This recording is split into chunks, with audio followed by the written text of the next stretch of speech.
এরপর কানে ধরছি জীবনও নামাজ পড়তাম ওয়াহাবিরের করা শুনলেন দেখছেন নি সুলিদের একটা টান যে দিছে আমি ওয়াহাবিরের নাম জীবন আমার মোহর ভিতরে লইল। আর যদি জীবনে টের হইতেন তারা কেমন আমার মতো ব্রাহ্মণবাড়িয়া যেমন একবার ফিরে খাইছিলাম এমন একবার খাইলে আর জীবনে ওয়াহাবিরের দেখলে সালামও দিলেন আপনি। কথা মনে হয় বোঝেন নাই। বিশ্বাস করেন 60 থেকে 65 জন।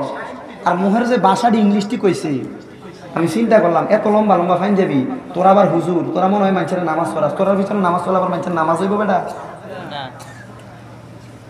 আমি এর আগেও কোনো ওয়াহাবি মোল্লা থাকতে কোনো রকম নামাজটা বেঞ্চেল কোনো রকম ফিরে লাইতাম, কিন্তু এদিন ফিডাটা খাওয়ানোর পরে ওয়াহাবিরা রাতে এরপর কানে ধরছি জীবনও নামাজ পড়তাম ওয়াহাবিরের পিছনে এই জীবনও না।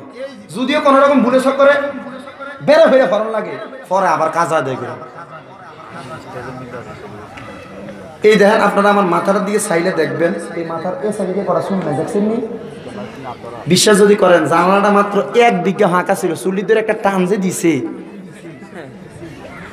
এই যে ফোলাটা দেখছেন নি পিছন দিয়ে রিয়াদ লাস্টের ক্যামেরাম্যানটা এই ফোলাটা আসছিল। বিশ্বাস করেন আমার ড্রাইভারেরও টানে যে গাড়ি লয়ে গেছি গাড়ির ড্রাইভারেরও টানে আমারও টানে লগে দিয়ে জাহাঙ্গীর একটা ফোলা আছে কসবা তারও টানে, কিন্তু তে এক কোনা দিয়ে গুজ হয়ে বয়ে রয়েছে তারা কিছু করে না। আমি চিন্তা করতে 60 জনের সবাই কি তুই বললি না।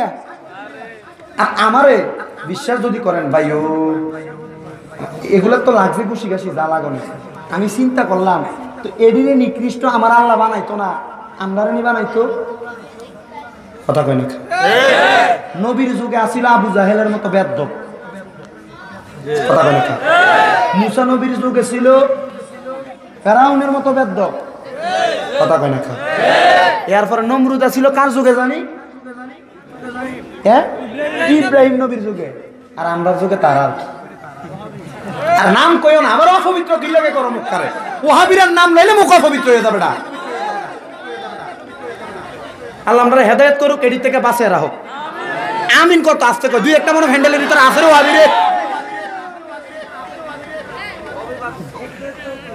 আল্লাহ আমরা তারা থেকে বাঁচাক 5 ওয়াক্ত নামাজ আদায় করার তৌফিক দাও জোরে কোন আমিন।